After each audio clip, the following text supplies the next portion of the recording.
運命が劇的に良くなる心の魔法治療。第一章魔法動物病院。昔々、深い森の奥に誰も知らぬ小さな診療所がありました。そこには天橋の魔法動物病院と書かれた金色の看板が掲げられています。人間の目には古びた廃屋にしか見えませんが、魔法の力を持つ者たちにだけそれは白く輝く美しい建物として姿を現すのです。病院を切り盛りするのは黒髪の浦若きアロイ先生。彼女は500年以上も森の動物たちを魔法で守り続けています。ある夕方、森には優しい光が差し込んでいましたが、病院の中は急を要する騒がしさに包まれました。助手の少年ケイトが大きな声で駆け込んできたのです。先生、この白フクロウのヒナが大変です。痙攣を起こしています。ケイトは人間ですが、小さな頃に森で迷子になり、アロイ先生に救われたことでこの病院の一員となりました。彼の手の中で震えるフクロウのヒナを見て、アロイ先生はすぐに指示を出します。月見草の煎じ薬を持ってきなさい。しかしその言葉が終わらぬうちに、外から悲しげな鳴き声が響き渡ります。窓の外には信じがたい光景が広がっていました。狐やウサギが次々と地面に倒れ、その体には紫色の斑点が浮かんでいるのです。森の中には不気味な沈黙が広がっていた。若いリスが巣の中で母親の体を揺さぶるも、その紫の斑点がじっと動かないのを見ると涙があふれた。アロイ先生なら助けてくれる、きっとそうつぶやいた瞬間、病院の方向にかすかな光が見え、希望の種が心に芽生えた。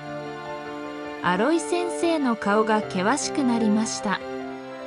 これは影病かも。1000年に一度現れる恐ろしい病ね。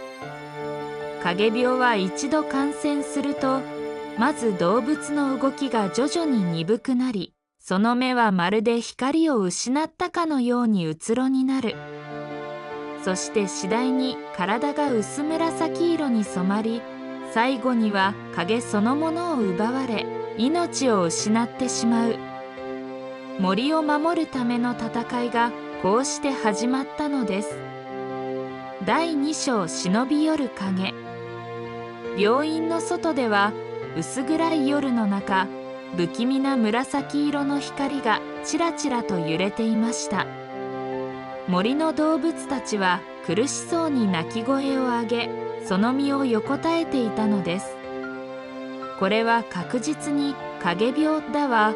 アロイ先生は静かにつぶやきました。その言葉は病院の中に重くのしかかります。この病気は動物の影を奪い、命を蝕む恐ろしいもの。そして治すには星涙草が必要なの。ところがその草は月と星が同時に輝く夜にしか咲かない幻の花。20年前に最後の一株が枯れてしまったと伝えられています。誰もが息をのみ、沈黙が流れる中、病院の扉がバタンと大きな音を立てて開きました。そこに立っていたのは真っ赤な毛並みと9本の尾を持つ狐でした。その琥珀の瞳は深い悲しみをたたえながらも、どこか決意に満ちていました。その草なら私が知っています。その声は低く、しかし揺るぎないものでした。私はユウ。この病で家族を失ったものです。第3章九尾の狐の過去。ユウは静かに語り始めました。昔々、彼女は大勢の仲間と共に穏やかな森で暮らしていました。けれどもある夜、突如として現れた黒い霧がすべてを変えてしまいました。霧は触れたものすべてを飲み込み、影を奪っていきました。ユウの声が低く震えました。私は9本目の尾のおかげで生き延びましたが、仲間たちは誰も残りませんでした。その黒い霧はまるで生きているかのように伸び、その細い触手が森の中を這い回る。その触れた草木は一瞬で枯れ果て、生き物たちは無力に倒れ伏していく。その不気味な低いうなり声は森全体に恐怖を染み渡らせるのだった。語り終えたユウの瞳には涙がきらりと光ります。しかし彼女は深呼吸をし、再びその美しい瞳をケイトに向けました。星涙草は北の氷河に咲いています。でもその場所へ行くには守護竜が眠る洞窟を通らなければなりません。僕が行きます。ケイトはまっすぐな瞳でユウを見上げながら言いました。アロイ先生は懐中時計型の魔法具を手渡します。星が昇るまでに戻ること。この時計の針が12を指したら、しかしその続きを聞く間もなく、ケイトはユウの背に乗り込み、風のように駆け出しました。第4章氷河の試練。北の氷河への道のりは寒さと静寂の中で進んでいきました。氷の洞窟に入ると、青く透き通ったつららがまるで星のきらめきのように光っていました。ここが守護竜の眠る場所なんだね。ケイトがつぶやいた途端、洞窟全体が揺れ、巨大な竜が目を覚ましました。その目は赤く燃え、低い声でうなりを上げます。巨大な竜の瞳はケイトとユウを見つめていた。その瞳の奥には深い悲しみが宿る。お前たちも失ったのだな。私と同じように、竜は低い声で語り始めた。星涙草は失われし希望の象徴。その力が再び使われるとき、それは多くの命を救う代わりに、さらに大きな犠牲を払うだろう。お前たちはその覚悟があるのか。これは記憶の迷宮だ。ユウが優しくケイトにささやきました。真実を見通さなければ、ここを通り抜けることはできない。するとケイトの前に幼い頃の光景が浮かび上がりました。森で迷子になり、足をくじいて泣いていたあの時の自分。そしてアロイ先生が優しく直してくれた場面がよみがえります。私にはもうそう長くはない時間しか残されていないの。先生の言葉が耳に響きました。先生、ケイトがそう叫ぶと、迷宮は音を立てて崩れ去り、洞窟の中心には星のように光る一輪の花、星涙草が揺れていました。第5章時計の針の意味。星涙草を手にケイトとユウが病院へ戻ると、そこには黒い霧が渦巻き、病院全体を覆い尽くしていました。その霧は森全体を飲み込むかのように広がり、動物たちの悲鳴が遠くからも聞こえてきます。急がなきゃ、ケイトが叫びました。しかし病院の中に駆け込むと、彼の足はすくんでしまいました。アロイ先生の姿がゆっくりと透明になりつつあったのです。どうして？ケイトは震える声で尋ねました。ユウが静かに答えます。先生は魔法の源そのものなのです。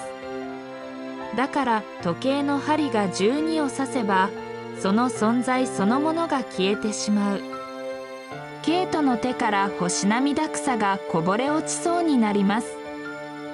先生を助けるにはどうすれば。彼の目には涙があふれ、声は震えていました。過去の光景がよみがえった。黒い霧が忍び寄り、仲間たちが一人また一人と倒れていく。私の尾がすべてあればきっと守れたのに、ユウはその場に膝をつき、爪で地面をえぐるように掴んだ。だが心の奥底に燃える小さな火が消えることはなかった。もう誰も失わせはしない、この命に変えても。するとユウの9本目の尾が金色に輝き始めました。私の命と引き換えに先生と森を救えるかもしれません。その言葉にケイトは驚きと恐怖で胸が締め付けられます。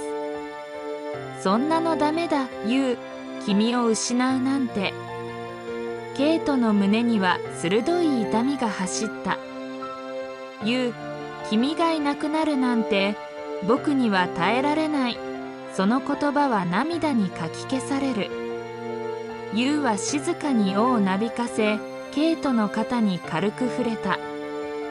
大切なのは命が次へつながること。孤独はもう乗り越えたわ。第6章、奇跡の治療。その光の雨が動物たちに降り注ぐと、紫の斑点がみるみる消え、彼らは元気を取り戻していきます。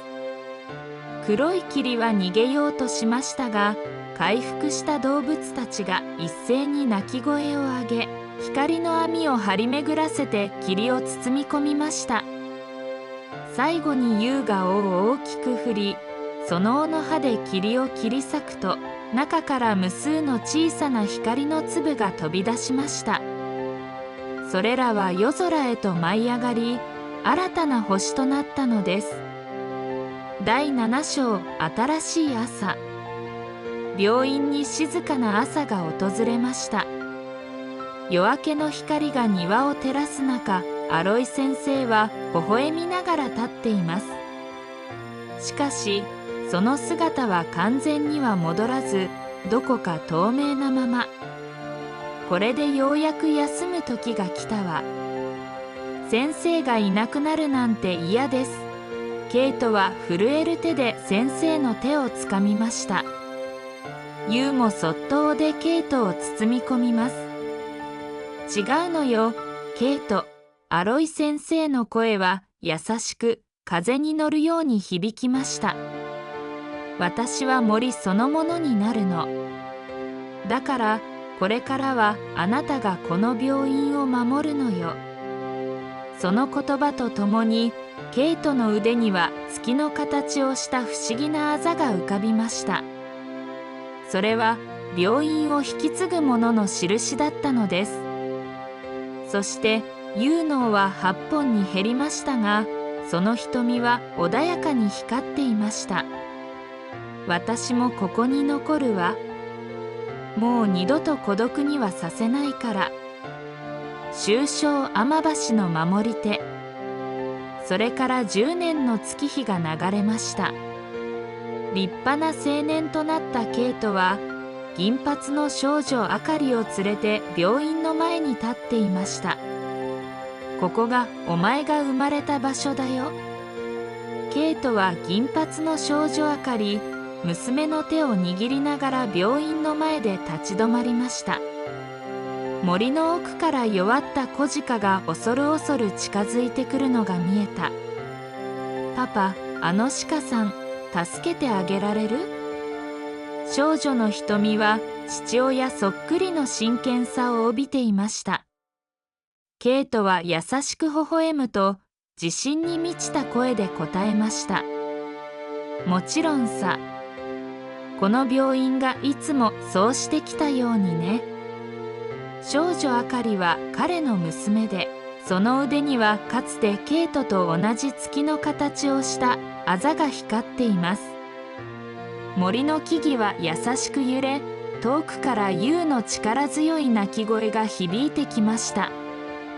ユウの9本目の尾は再び再生し、その姿は昔よりも力強く見えました。命は形を変えるだけ、アロイ先生の声がそよ風に乗って聞こえてきます。こうして天橋の魔法動物病院は新しい世代へとその役目を受け継いでいったのです。